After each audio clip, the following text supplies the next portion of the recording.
Ладно. Всем привет. Сегодня второе занятие курса общей инженерной подготовки. Оно опять проходит вот в таком формате подкаста, потому что мы ничего лучше не придумали. Сегодня у нас в гостях Егор, да? Да. Егор Денисов, а не Денис Егоров, это важно. Студент какого курса РТ? Закончил 4-й. Все, то есть, получается, ты поступил в магистратуру? Да. Все, магистр... Нет, не магистр, магистрант. Какое Бакалавр, да. стрёмное слово. Да, 5-й курс РТ, ведущий инженер нашей лаборатории, ведущий инженер по разработке, собственно, печатных плат и вообще электронных всяких устройств, и в том числе механических и вообще. В общем, самый... Всем привет. Да.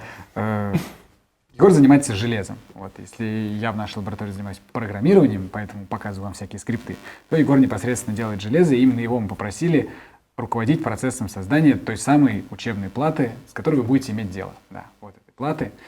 Ее разводил факишник Илья Ермаков, но под чутким руководством Егора. Ну и с нами Ксюша. Вот. Всем привет. Ее задача на сегодня делать умное лицо, втыкать в ноутбук. И да, она сегодня будет управлять малинкой через ноутбук. Это магия, о которой мы расскажем вам чуть позже.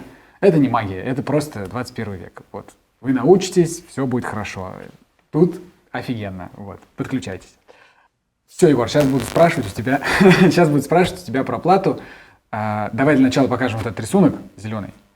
Собственно, с него все началось, я помню, да? Мы сели, и первое, что мы сделали, это просто... Придумали, как это должно выглядеть, что основные элементы и как они должны располагаться, и что должна содержать эта плата, чтобы было удобно постепенно понимать основные моменты, основные принципы работы, которые проходятся в этом курсе.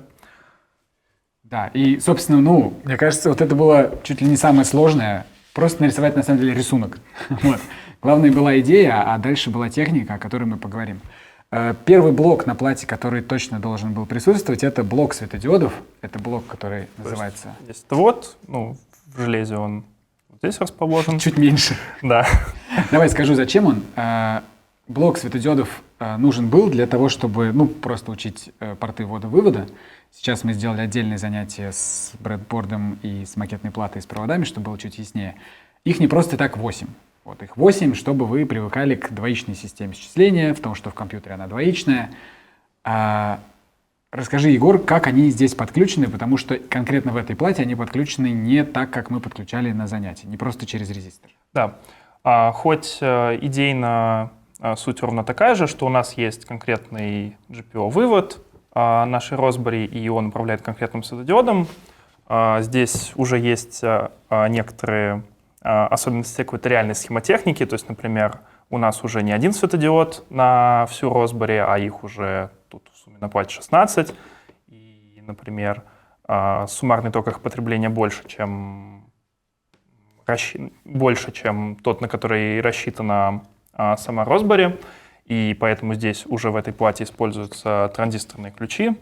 То есть здесь стоят две транзисторные сборки, которые позволяют усиливать ток, который выдает Raspberry.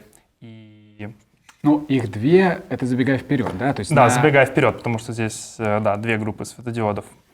Также стоят токоограничительные резисторы, потому что, например, светодиод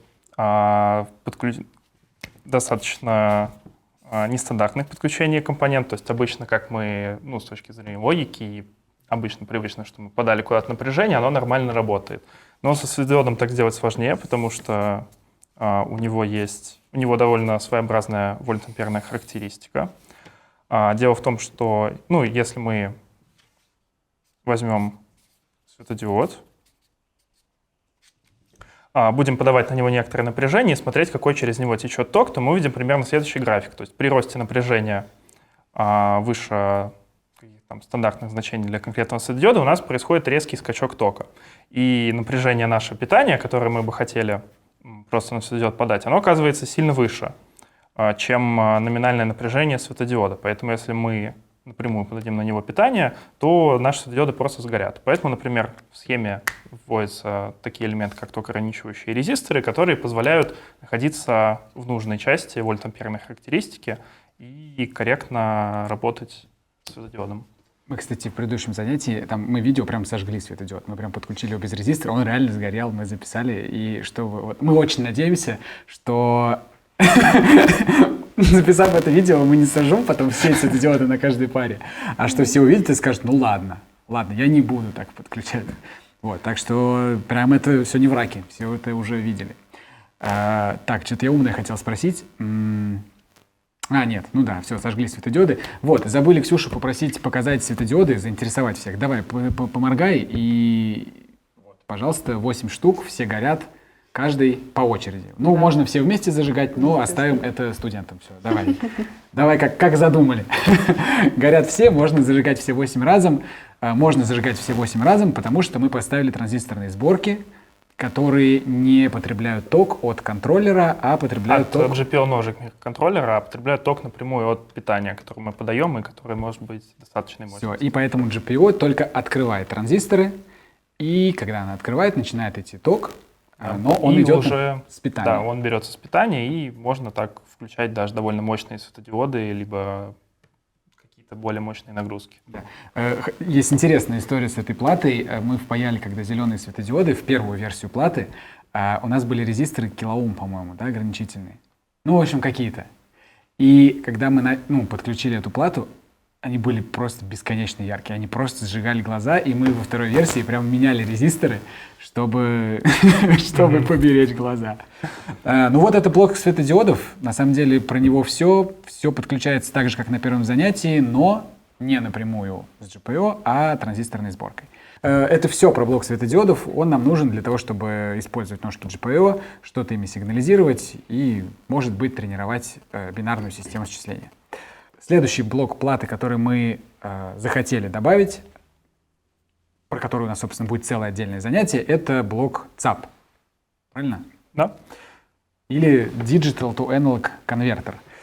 Это, кстати, интересный блок, потому что мы его думали покупать микросхему. И ты же, Егор, как раз предложил R2R CAP. Да.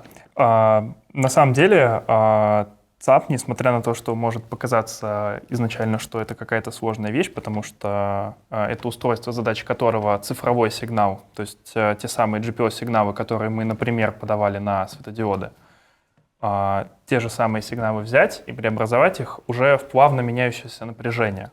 Вот. Но на самом деле оказывается, что такой блок можно сделать просто на резисторах, притом на резисторах всего 2 номиналов, и это будет не какое-то приближение, а вполне себе точно работающая схема. Собственно, здесь она и сделана. На самой плате, вот он, этот ЦАП. Вот эти черные пацаны. Вот они на большой схеме. Вот они на было настоящей лучше. схеме. А на схеме они выглядят на электрической вот так. То есть у нас... Можно тебя прерву, Егор? Да, у нас не просто так здесь все, у нас лежит настоящая схема вот этой же платы. Это вот прям... Это файл, из которого потом Илья нарисовал вот эту штуку, и потом мы отправили ее на завод. Правильно же? Да, так и было. Это все по-настоящему, это не сказки вам. Так, я прервал тебя на R2R CAP, резисторы одних номиналов.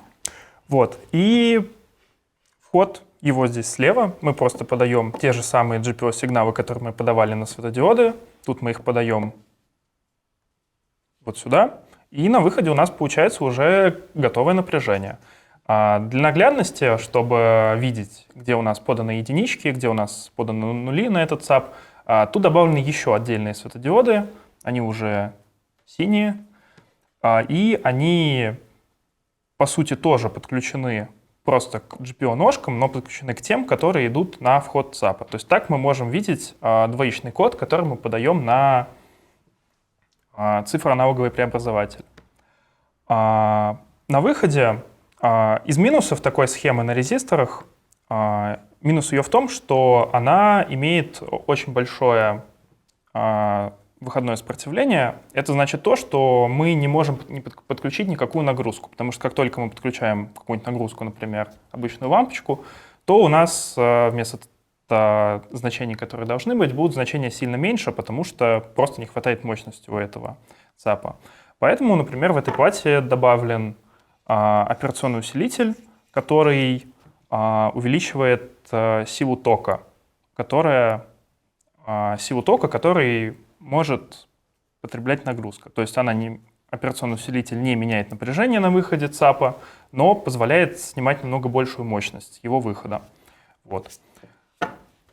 То есть получается, что у нас есть GPIO-ножки, точно такие, GPIO. Ох, это слово сложное, GPIO. Потому что пи надо говорить, просто пи. Ну, тогда все просто получается. GPIO. Блин, я так долго тренировался, видео записывал. Есть GPIO-ножки, которыми мы уже научились управлять. Это просто 1,0 по 3,3 вольта. Подаем на блок из резисторов определенным образом соединенных. Настя расскажет через одно занятие, как на самом деле он работает, с теорией, со всеми делами. То есть не переживайте, мы обо всем вам расскажем подробненько. Этот блок выдает аналоговое напряжение, но там очень маленький ток. Его не хватит, чтобы даже лампочку зажечь. Да? Я правильно понял? Да. Вот. Но у нас есть специальное отдельное устройство, которое просто повторяет такой же уровень напряжения, но выдает большой ток. Да. Получается, усилитель, как ты и сказал. Усилитель. И Да. он у нас вот здесь, вот здесь. Это он, Да. да? Все, получается вот так. И мы можем прямо смотреть это напряжение. Ну, я предлагаю продемонстрировать тогда. Ксения, ваш выход. Что ты мне даешь? Мультиметр. Правильно. Да, когда будем демонстрировать, покажем вам, где измеряется напряжение. В лабораторных работах нужно будет его мерить. Не все обнаружили тест-поинты, которые Егор очень мило с вашей стороны, что вы добавили тест-поинты. Это очень удобно. Давай, Ксюш, задай какое-нибудь напряжение, а Егор покажет, где его мерить на плате. А у тебя там пишет программа, сколько должно быть вольт? Нет? Ой, какая плохая программа. Может быть, я ее писал. На плате есть тест-поинт. Это площадка Medic, который... Плата вся в целом, она покрыта специальной защитной паяльной маской. То есть вот она зеленого цвета.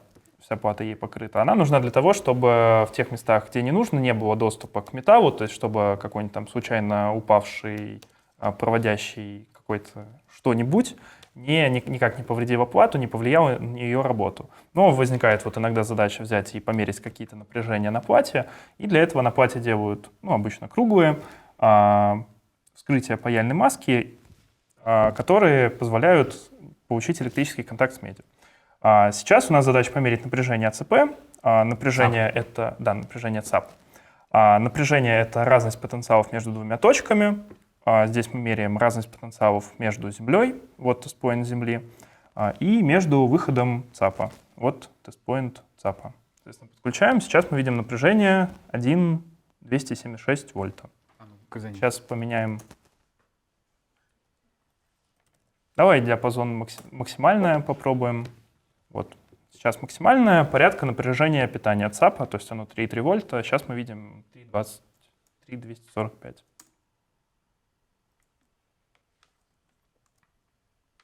Ну, это скучно. Давайте что-нибудь повеселее подключим. Да, давайте подключим моторчик. Моторчик. Это моторчик, который управляется как раз напряжением.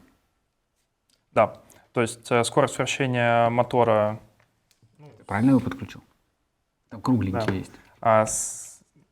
Достаточно линейно. Ого! Вот Это так сколько вот. вольт? Это 3,2. Так, если уменьшить. Все, и давайте до 70. О, все еще крутится. Вращается. Все, кончилось. Но моторчик же потребляет довольно много, да? Газонит 255. Да, это хорошо. Это моторчики от мелких коптеров. То есть, в принципе, он... Ну, то есть R2R ЦАП бы ни в коем летать. случае не вывез вот это вот Да. летать. 240. Это важный момент различия теоретической схемотехники и практической. Что в теории как бы это там, 16 резисторов, а на практике надо еще добавлять большое количество обвязки, большое количество микросхем, чтобы это работало как хочется. Хорошая новость в том, что у вас есть мы, у вас есть Егор, он развел эту плату, прекрасно можно подключать моторы и не возиться с брэдбордами и усилителями и прочими вещами. Давай что-нибудь еще повеселее, давай запустим программу С лампочкой. с лампочкой, да, которая моргает. Так, ну поехали. Вот это аналоговая лампочка, да, лампочка накаливания, которая горит тем ярче, чем сильнее на ней напряжение. Да. И, собственно, благодаря Python скриптам, которые вот здесь у Ксюши записаны, благодаря вот этой плате, которой, я думаю, что уже почти все привыкли к GPIO-портам и к прочим вещам, мы просто берем и... Вы мы прям берем и воздействуем на физические системы. Вот, физическая система вот с лампочкой, вот с моторчиком. Блин, я кайфую от этого всего. Блин, хотя я вроде не первый раз, а так весело. Все, это вот блок ЦАП получается, да? Мы сделали возможность выдавать мощное напряжение, мощный ток при разном напряжении. Это вот целый отдельный блок. Последний, наверное, важный блок такой смысловой — это блок компаратор. Его бы можно было назвать, наверное, ЦАП. И мы, кстати, думали, как назвать его, компаратор или ЦАП. АЦП, да. ЦАП у нас точно есть, да. Вместо блока компаратор можно было бы написать блок АЦП, но это была бы неправда. Да, потому что АЦП — это скорее ЦАП плюс компаратор. То есть вот эти два блока в сумме действительно дают полноценный, хорошо работающий АЦП. Да. У нас есть задача в курсе научить ребят, вас. Есть задача вас. Всех, кто смотрит это видео, да, знания 7. Есть желание рассказать, как работает АЦП, как аналоговое напряжение превращать в цифровой код, чтобы его хранить на жестком диске, обрабатывать, строить графики и прослыть успешным ученым. Для этого расчехляем, как работает АЦП. Для этого мы разделили его на две важные составляющие, о которых сейчас подробненько расскажет, подробнее, чем я, расскажет Егор. Про ЦАП мы уже рассказали, примерно даже продемонстрировали, как он работает. Вот, следующий блок, который нужен, чтобы построить АЦП, это компаратор. Компаратором называют микросхему, которая умеет сравнивать два сигнала и говорить, какой из них больше. В данном случае на один из выводов компаратора, как в принципе указано на шелкографии, подается выход ЦАПа, а на другой вход компаратора подается измеряемый сигнал. И компаратор нам говорит о том, какой из этих сигналов больше. Об этом свидетельствует загорающаяся лампочка, ну и мы цифровым образом уже из Raspberry Pi можем считать, какой из сигналов больше. Ну, смотри, а как он говорит? Он же не сообщает, не встает, там, не кричит. Уважаемый Егор, тут получается такая ситуация, знаете, слева больше, чем справа, вот, там, что вы с этим будете делать? Или, ну... Вот, это... Сообщает он об этом путем выставления какого-то логического уровня, либо 0, либо единица, и мы уже получаем в коде информацию, что у нас там 0 или 1, и из этого делаем вывод. Одно значит больше первый сигнал, другой значит больше второй сигнал. Ну, мы подробненько об этом поговорили на первом занятии. То есть получается, что ЦАП выдает напряжение. Он выдает логически 0 либо единицу, но реально выдает он прям напряжение. Да? Вот. И в нашем случае 3,3, да, вольта, или 5, ну, это не важно. 3,3. То есть то, на котором работает контроллер Raspberry Pi. Да. Все. И если он выдает 3,3, то это значит, что напряжение на... О, вот здесь есть картина. Когда напряжение на ЦАП больше, чем на напряжение... Ну, напряжение на этом входе больше, чем на этом. Да. Об этом сигнализирует светодиод. То есть мы дополнительно вывели этот сигнал еще и на светодиод. Просто чтобы было виднее. Да.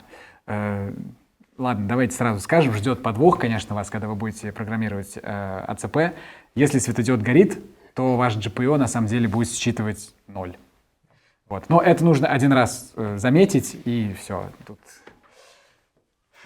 все разобрались, и вы разберетесь. Мы разобрались уж вы-то, молодые ребята, точно разберетесь.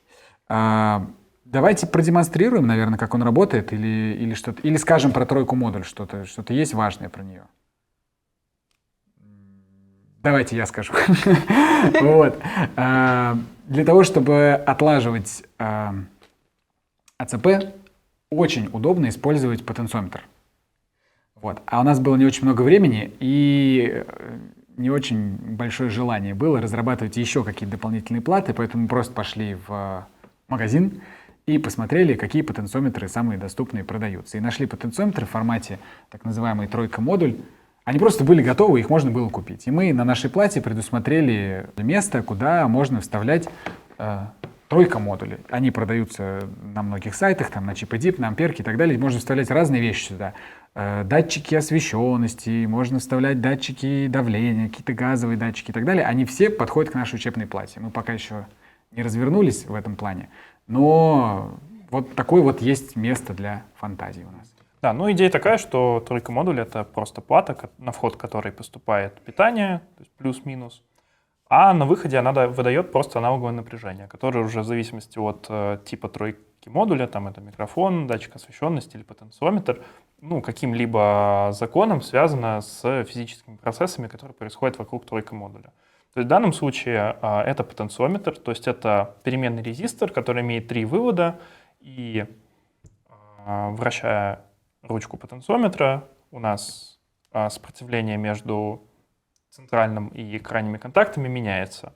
Если его крайние выводы подключить к питанию, то напряжение на его выходе будет прямо пропорционально углу поворота ручки. То есть, вращая потенциометр, мы на выходе вот этого тройка модуля получаем линейное с этим углом изменение напряжения. То есть это самый простой способ подавать на вход АЦП любое напряжение от 0 до напряжения питания. Но вместо потенциометра можно, да, использовать другие датчики. Важный еще комментарий. Хорошая новость в том, что эту тройку модуль еще можно включать программу. Да, то есть мы можем подавать, либо снимать питание на этот тройка модуль, опять же, используя GPIO-ножку Raspberry Pi и схему там, усиления на транзисторах, которая уже здесь есть. Это мы придумали, когда прямо это все родилось это управление из лабы с конденсатором, что нам нужно было сначала заряжать, а разряжать. И вот появилась эта опция. Давай, Ксюш, продемонстрируем яркий скрипт, потом расскажем, что здесь происходит. А кто не знает, что здесь происходит? Потому что я знаю. Смотреть надо на зеленые. Да, но это на самом деле даже называется этот скрипт, он называется громкость. То есть мы ручкой потенциометра подаем разное напряжение на вход АЦП. АЦП измеряет напряжение, и когда он измеряет 0 вольт, то, соответственно, у нас горит мало светодиодов. Когда он измеряет много вольт, то загораются все светодиоды. Вот такие дела. То есть, получается, ну, это самая простая задача. Да? Это, получается, самый простой способ продемонстрировать, что АЦП реально работает. То есть вот у нас физический мир, мы прям реально крутим ручку, и прям реально что-то меняется. Вот. Это, конечно... Все, наверное, вот это блок АЦП, и на плате остались только плюшечки дополнительные, да, которые мы добавили уже в конце. Это блок AUX. AUX, кстати, означает auxiliary. Очень странное Что это за слово? Дополнительный. А, да? Серьезно? Да. Ну вот это AUX в машине, куда ты вставляешь, это типа дополнительный вход для... Любой Ну, у AUX, него он там типа какое-то дополнительный. странное образование вообще. Ну ладно. Слово странное, короче. Слово Дополнительный блок у нас есть. На самом деле это просто оставшиеся GPIO-выводы Raspberry Pi, которые для того, чтобы с ними делать что угодно, выведены на специальный разъем, к которому просто удобно подключать провода от макетной платы. Вот сюда также выведено питание. И это позволяет расширить функционал, например, подавать что-то уже на вход, то есть чтобы мы могли считывать какие-то логические уровни Raspberry Pi, либо просто подключать какие-то дополнительные устройства, которые нам нужны и которые просто изначально не предусмотрены здесь. Правильно я понимаю, что эти пины, вот они прям напрямую подключены? Да, они прям подключены напрямую, поэтому какие-то мощные нагрузки там на все сразу или очень мощную нагрузку на один подключать явно не стоит. И вот это выводы, которые прям без защиты, без всего, просто вот напрямую, как они есть. Поэтому в прошлом семестре мы их не паяли. Но Ксюша тут взялась и спаяла все. Ничего страшного. Надеемся, что вы тут все сильно не сломаете. Ну, мы пытались, у нас пока не получается. Получилось. Так что все, Raspberry Pi ломаются. Могут сломаться, это проверено. Аккуратней, пожалуйста. На самом деле, я помню, что мы добавили этот AUX уже в конце. Как-то так, типа, что-то может быть еще. На всякий случай. Да, ну, на вот всякий случай. уже используется. Да, но вот, Ксюш, ты же работаешь только с ними, да? Ну, да, на лабах только с ними. Вот, получается, что, в общем-то, это вот эти все части, светодиоды, ЦАП и компаратор, мы используем, чтобы учиться, особенно светодиоды. Потом ЦАП и компаратор мы используем, чтобы измерять значения. А вот все лабы у нас реально делаются при помощи вот этих дополнительных, а на самом деле во второй части курса и основных разъемов. Так а что, мы все что ли обсудили, получается? Да, не знаю. Есть что добавить, может? Как тебе плата, Ксюша? Мне нравится. Нравится. Может быть, есть какие-то подвохи, которые, с первого раза... Я знаю, что мы не сказали. Мы не сказали, что на плате очень много подсказок на самом деле. Как понять, к какому выводу GPIO подключен светодиод? Да, например, здесь... Здесь будет виднее. Да. Только здесь цифры Ошибки. неправильные, да, потому что это эскиз платы, реальное ее исполнение здесь, поэтому надо смотреть на плату, а не с того, что было на видео. Сверху подписаны номера GPIO, к которым подключен конкретный светодиод, поэтому нет необходимости как-то где-то искать, где-то что-то спрашивать, а достаточно просто на плате посмотреть, что там самый правый — это GPIO номер 24 он на самом деле, и это он и есть. Да. Биты, нумерация битов от 0 до 7 больше нужна в блоке ЦАП.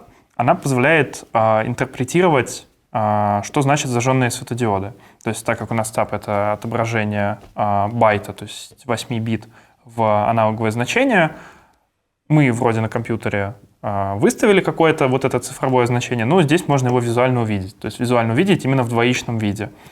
И 0 показывается as младший бит, и дальше они пронумерованы вплоть до старшего. То есть, например, 7 бит — это добавить или не добавлять половину напряжения питания. Какие еще здесь есть важные подсказки? Во-первых, подписанные сигналы, то есть тест-поинт земли, ground, тест-поинт выхода ЦАПа, тест-поинты ЦАПа и сигнала. Сигнал — это то, что выдает тройка модуль. GPIO 4 — это подпись вывода, на который компаратор возвращает результат сравнения двух сигналов. И немного незаметная подсказка о пине, который включает тройка модуль. То есть прежде, чтобы, например, потенциометр начал выдавать какое-то напряжение, его надо запитать. Для того, чтобы его запитать, нужно включить GPIO 17. Вроде все по подсказкам. Да, вроде все. У меня, кстати, вопрос был, и мне прям интересно. Этот ЦАП, он электрически связан с этим тест-поинтом, или он до усилителя?